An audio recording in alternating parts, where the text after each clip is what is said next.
Guys, welcome back to my channel. तो आज की इस वीडियो में हम अपनी सीरीज़ कंपनी के अधीन गवर्नर जनरल को कंटिन्यू करेंगे, जिसमें नेक्स्ट है हमारे लॉर्ड डलहौजी। और इसके पहले के सारे जो गवर्नर जनरल हैं उनको हम अपनी पिछली वीडियो में कवर कर चुके हैं, जिसको आप हमारे चैनल पर देख सकते हैं।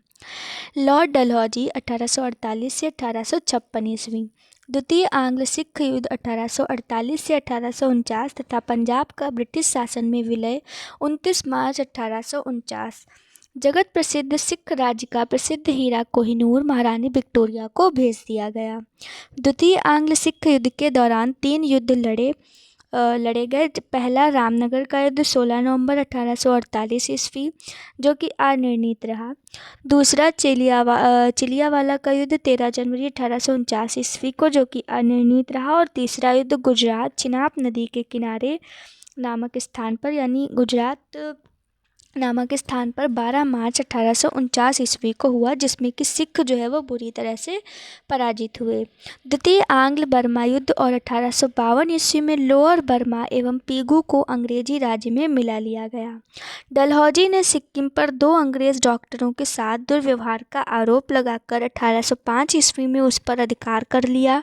1852 ईस्वी में एक इनाम कमीशन की स्थापना की गई। इसका उद्देश्य भूमि कर रहित जागीरों का पता करके उन्हें छीनना था। डलहौजी का शासनकाल उसके व्यापक सिद्धांत यानी डॉक्ट्रिन ऑफ लैप्स के कारण अधिक याद किया जाता है। इस नीति के तहत अंग्रेजी साम्राज्य में विलय किए गए राज्य थे। सर्वप्रथम सतारा 1848 ईस्वी में, जैतपुर बुंदेलखंड और संभलपुर उड़ीसा 1849 ईस्वी में, बघाट हिमाचल प्रदेश 1850 ईस्वी में, उदयपुर मध्य प्रदेश 1852 ईस्वी में, झांसी 1853 ईस्वी में, नागपुर 1854 ईस्वी में। 1856 ईस्वी में अवध को कुशासन का आरोप लगाकर अंग्रेजी राज्य में मिला लिया गया। उस समय अवध का नवाब वाजिद अली शाह था। कौन था नवाब उस समय अवध का? तो वाजिद अली शाह। 18वीं शताब्दी में अवध राज्य का संस्थापक शहादत खां था। 1856 ईस्वी में इसने तोप खाने के मुख्यालय को कलकत्ता से मेरठ स्थानांतरित किया और सेना का मुख्यालय शिमला में स्थापित किया। शिक्षा संबंधी सुधारों में डलहौजी ने 1854 ईस्वी के वुड डिस्पैच को नगरों में सरकारी कॉलेजों तथा लॉर्ड कैनिंग के समय में जो शिक्षा संबंधी सुधार थे, तो उनमें क्या किया डलहौजी ने 1854 ईस्वी में वुड डिस्पैच को लागू किया, जिसके अनुसार जिलों में एंग्लो वर्नाक्यूलर स्कूल, प्रमुख नगरों में सरकारी कॉलेजों तथा लॉर्ड कैनिंग के समय में 1857 ईस्वी में तीनों प्रेसिडेंसियों कलकत्ता, मद्रास, बम्बई में एक एक विश्वविद्यालय स्थापित किए गए और साथ ही प्रत्येक प्रदेश में एक शिक्षा निदेशक नियुक्त किया गया। डलहौजी को भारत में रेलवे का जनक माना जाता है। तो भारत में रेलवे का जनक किसे माना जाता है? डलहौजी को। इसी के समय भारत में पहली बार 16 अप्रैल 1853 ईस्वी में जो बम्बई है वहाँ से थाड़े के बीच 34 किलोमीटर प्रथम रेल चलाई गई। तो ये बेहद ही इम्पॉर्टेंट है कि जो भारत में पहली बार रेल चली वो 16 अप्रैल 1853 ईस्वी में बम्बई से थाड़े के बीच यानी 34 किलोमीटर चलाई गई। तो उस समय जो है कौन गवर्नर जनरल था? लॉर्ड डलहौजी। और डलहौजी को भारत में रेलवे का जनक इसीलिए कहा जाता है। फिर है सन 1854 ईस्वी में नया पोस्ट ऑफिस एक्ट पारित हुआ और भारत में पहली बार डाक टिकट का प्रचलन प्रारंभ हुआ। इसने पृथक रूप से भारत में पहली बार सार्वजनिक निर्माण विभाग की स्थापना की और 1854 ईस्वी में एक स्वतंत्र विभाग के रूप में लोक सेवा विभाग की स्थापना की। इसी के समय में 1853 ईस्वी में कलकत्ता एवं आगरा के बीच 1853 में 2 रेलगाड़ी चली ही थी।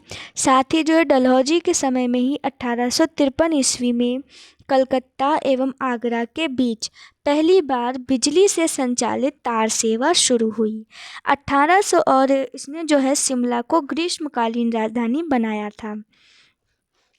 1853 ईस्वी के चार्टर एक्ट के द्वारा कंपनी के संचालक मंडल से कंपनी के प्रशासनिक अधिकारियों की नियुक्ति का अधिकार वापस ले लिया गया और 1853 ईस्वी से ही अधिकारियों की नियुक्ति के लिए प्रतियोगिता परीक्षा की व्यवस्था की गई, जिसके लिए उम्र सीमा 18 से 23 वर्ष रखी गई। यानी जो पहले प्रतियोगिता परीक्षा रखी गई थी अधिकारियों की नियुक्ति के लिए, वो 18 से 23 थी।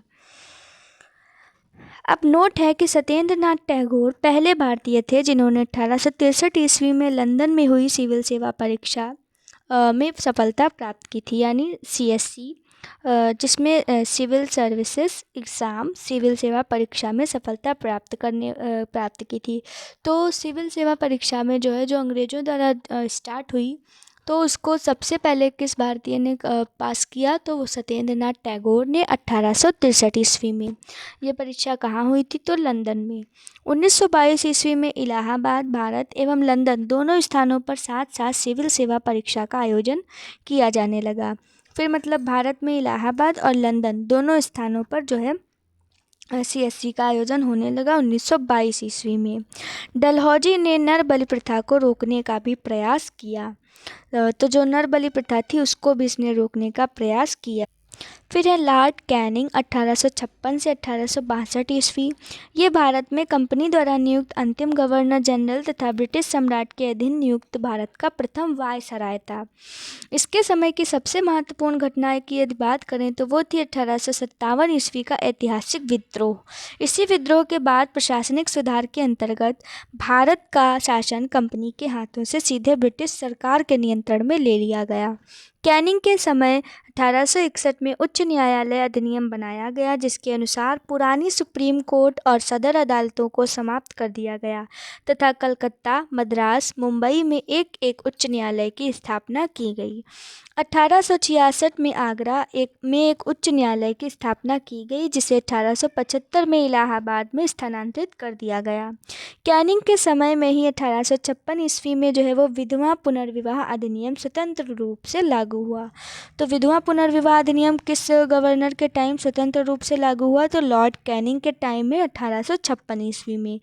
इस अधिनियम के नियम जो है 15, तो जो यानी इसने जो विधवा पुनर्विवाह अधिनियम था उस नियम के 15 द्वारा विधवा विवाह को वैध करार देते हुए पैदा होने वाले बच्चों को वैध माना गया। भारत में पहला कानूनी विधवा विवाह कलकत्ता में 7 दिसंबर 1856 ईस्वी को ईश्वर चंद्र विद्यासागर की प्रेरणा और उनकी देखरेख में संपन्न हुआ। 1856 में पैतृक संपत्ति से संबंधित जो कानून बनाया गया उसके अनुसार ये निश्चित किया गया कि धर्म परिवर्तन करने पर किसी व्यक्ति को उसकी पैतृक संपत्ति से वंचित नहीं किया जाएगा। 1857 ईस्वी में कैनिंग के समय ही महालेखा परीक्षक पद का सृजन किया गया, जो स्वतंत्रता के बाद नियंत्रक एवं महालेखक परीक्षक कहलाया। भारत शासन अधिनियम 1858 ईस्वी के तहत मुगल सम्राट के पद को समाप्त कर दिया गया। मैकाले द्वारा प्रारूपित दंड संहिता को 1858 ईस्वी में कानून बना दिया गया तथा 1859 ईस्वी में अपराध विज्ञान संहिता लागू की गई। व्यापगत सिद्धांत, जिसको हमने अभी ऊपर पढ़ा, डॉक्ट्रिन ऑफ लेपेस यानी राज्य विलय की नीति को समाप्त कर दिया गया।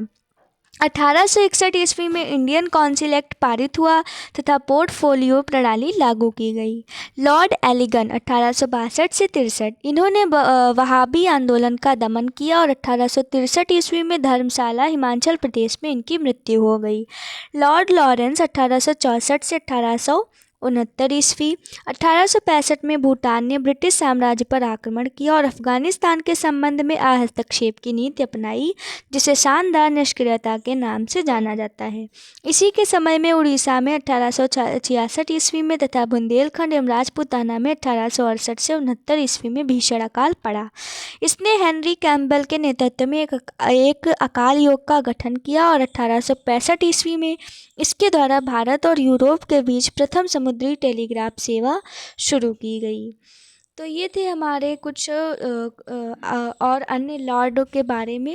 नेक्स्ट वीडियो में हम अभी ये सीरीज़ कंटिन्यू करेंगे और इसका अगला पार्ट आएगा जिसमें हम अगले लॉर्ड जो गवर्नर जनरल हैं उनको कवर करेंगे। Thanks for watching.